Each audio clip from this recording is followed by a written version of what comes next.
Россия усиливает информационное давление на прифронтовые регионы. Что не так с эвакуацией из Сумской области? Трамп бросает союзников. Военный пакет США на $400 миллионов завис. Что задумали в Вашингтоне и какие это повлечет последствия? Европа строит большую стену против дронов. Проект на 6 миллиардов евро с украинскими технологиями в основе. Успеют ли реализовать до следующего налета? Литва режет провод. Последняя коммуникация с Россией ликвидирована. Как отреагирует Москва? Более 500 тысяч человек на улицах страны. Протесты уже не остановить. Народ против жесткой экономии. Но какой шаг предпримет правительство теперь? Об этих и других самых главных событиях вечера пятницы 19 сентября. Самые важные и срочные новости, эксклюзивные подробности. Вы смотрите информационный выпуск «Нехта». Оперативно о событиях в России, Беларуси, Украине и мире. Раньше и понятнее других. Все, что нужно знать сегодня.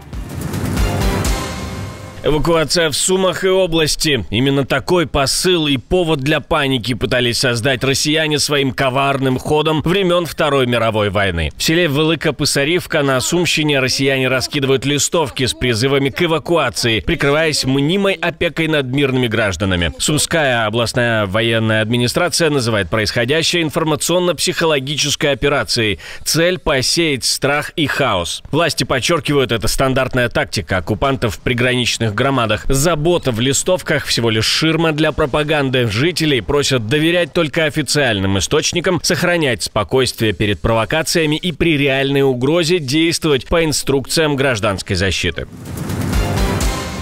Занавес опущен и провод перерезан. Литва окончательно выдернула вилку из розетки Москвы. Национальный оператор Литгрид объявил, демонтированы последние участки линий, которые связывали страну с Калининградской областью. Шаг без оглядки назад. После синхронизации Балтии с европейскими сетями в начале февраля и после 65 лет общей связки с Россией и Белоруссией дальше только полная самостоятельность. Хронометраж отсоединения идет по плану. Минск тоже отрежут, ликвидацию линий намечают на 2027 год. Дверь в советское прошлое не просто закрыли, ее подперли чем-то тяжелым. Литва оборвала последние провода зависимости и не моргнула. Польская уже физическая граница с Белоруссией тоже остается на замке. Варшава не рискует. Министр внутренних дел страны заявил, шлагбаум поднимут только тогда, когда на 100% будет понятно, никакой угрозы и провокаций нет. Польша не хочет держать кордон закрытым долго, но решения будут принимать только по сигналам служб безопасности. Та граница не есть замкнута на час. Граница закрывается не на время учений, а из-за учений. То есть она будет открыта только тогда, когда мы будем на 100% уверены, что нам ничто не угрожает. Главный критерий этого решения – вопрос безопасности. Безопасность Польши и поляков. Мы не хотим, чтобы граница оставалась закрытой надолго, но будем руководствоваться исключительно указаниями соответствующих государственных служб в вопросах безопасности. И главное, границу закрыли не на время учений, а из-за самих учений, как фактора риска. Пока он есть, двери на запад для Минска закрыты намертво. Европа ставит на украинские дроны громко и на годы вперед. Союз Киева и ЕС подкрепят деньгами 6 миллиардов евро на стену против дронов, которая будет реагировать в реальном времени, совместно разрабатываться, совместно развертываться и совместно эксплуатироваться. Урсула фон дер Ляйен говорит прямо: цель превратить украинскую изобретательность в преимущество на поле боя и в общей индустриализации. Трезвый вывод: после прорыва российской РО-атаки дронов в Польшу НАТО оказалась не готова к массированным налетам дешевых БПЛА. Ответ – унификация защиты и миллиарды из оборонного бюджета. Главным поставщиком технологий станет тот, кто лучше всех научился бить дроны – Украина. Параллельно Киев и Варшава создают совместную оперативную группу по БПЛА. Военные двух стран будут координировать обучение и запуск общих проектов. А в Польше тем временем массово инспектируются укрытия, проверяют, где людей можно, если что, спрятать, если сирены завоют снова. Мы с вами говорили об этом в предыдущем выпуске. И спрашиваю сейчас у вас, как думаете, успеют ли построить стену до следующего налета или снова придется латать небо под обстрелами? Вашингтон снова жмет красную кнопку. США наложили вето в Совбезе ООН на резолюцию, которая требовала немедленного, безусловного и постоянного прекращения огня в Газе и снятия всех ограничений на гуманитарную помощь. За документ проголосовали 14 членов Совбеза. Вето стало уже 6-м от США по теме Газы. Расширение и интенсификация израильского наступления в центре Газа уже привели к вынужденному перемещению 300 тысяч человек. Это усугубляет гуманитарную и санитарную ситуацию, которая и без того отмечена голодом и отсутствием доступа к предметам первой необходимости и экстренной медицинской помощи. Франция вновь заявляет о своем несогласии с любыми планами оккупации сектора Газа и насильственного перемещения его населения. Мы призываем Израиль прекратить эту разрушительную кампанию, которая больше не имеет отношения к военной необходимости, и как можно скорее возобновить переговоры по достижению прекращения огня и освобождению всех заложников. Копья ломаются и дальше. Постпред Дании напомнила, в Газе подтвержден голод, а операция Израиля расширяется. Страдания мирных якобы растут. Американская дипломатка Морган Ортагус отвечает: за начало и продолжение войны отвечает Хамас. Израиль, по ее словам, принял предложенные условия прекращения боев, а Хамас их отвергает. Цитирую ее далее: «Эта война могла бы закончиться сегодня, если бы Хамас освободил заложников и сложил оружие». На фоне этого США на прошлой неделе поддержали заявление Совбеза с осуждением недавних ударов по Катару, без прямого указания на ответственность Израиля. Посол Израиля при ООН Дани Данон признал: формулировкой «Тель-Авив недоволен», но уровень сотрудничества с США настолько высок, что с текстом согласились.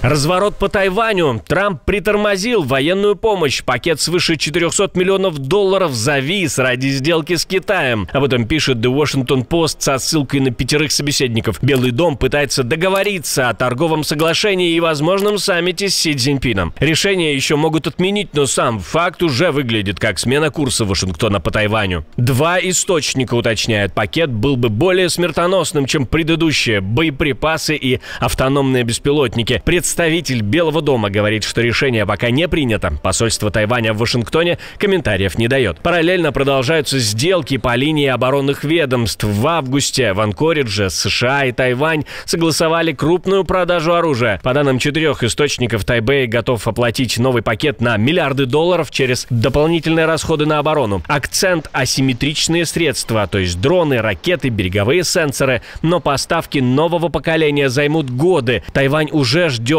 ранее заказанных товаров на миллиарды, включая F-16 и противокорабельные ракеты «Гарпун». На ближайший год Тайвань закладывает 3,3% ВВП на оборону и намерен повышать планку. Трамп публично толкает союзников к 10%. Президент страны заявлял о цели 5% к 2030 году. При этом на этой неделе администрация неформально уведомила Конгресс о возможной продаже вооружений Тайваню еще на $500 миллионов.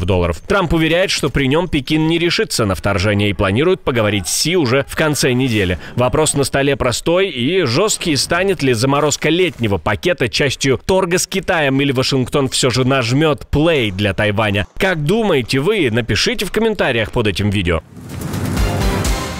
Париж закипает, Франция взрывается протестами. На улицы выходит более 500 тысяч человек, из них 55 тысяч в столице. Профсоюзы хлопают дверями, это большой успех. Новую дату пока не называют, интрига держится. МВД фиксирует цену этого дня. Пострадали 10 участников, 1 журналист, легкие травмы у 11 полицейских. Задержан 181 человек, в Париже 31. Градус понятен, улица не отступает.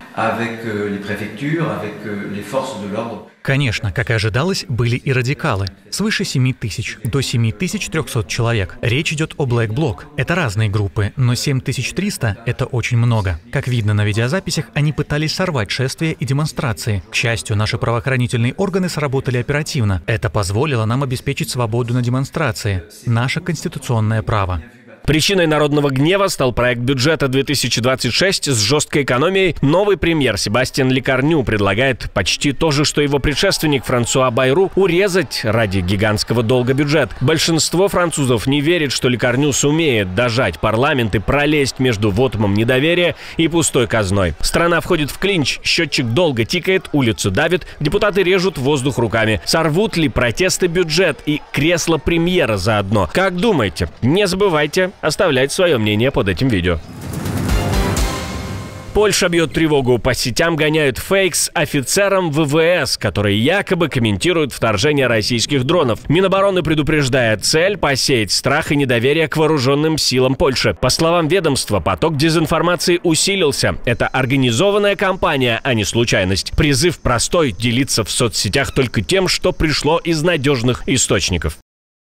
В сети распространяется видео с поддельным заявлением офицера военно-воздушных сил. На этот раз авторы изощренного и подлого фейк-ньюс спекулируют на событиях, связанных с нарушениями польского воздушного пространства со стороны России. После провокации с дронами началась лавина вбросов, вплоть до версий о якобы украинском следе. Центр анализа дезинформации уже пометил такие тезисы, как дезинформацию. С 10 сентября в сети появилось более 180 тысяч постов на эту тему. И значительную часть, подчеркивает отчет, сгенерировал искусственный интеллект. Кто-то очень настойчиво накачивает инфопространство. Вопрос только один: кто же крутит этот маховик и зачем именно сейчас? Российские пропагандисты нашли применение северокорейским войскам. Оно очень простое. А что мешает взять 1050, 70, 80, пригласить воинов доблестных Корейской Народно-Демократической Республики? Идти спокойно. Вот ничего не выдумывать. Просто поставить их по границе тревожных областей. А освободившиеся наши части бросить для решения задач. То есть северокорейцев в бой они не отправляют, или берегут, или боятся. А как думаете вы, почему бы не кинуть северокорейцев на передовую, вперед, воевать?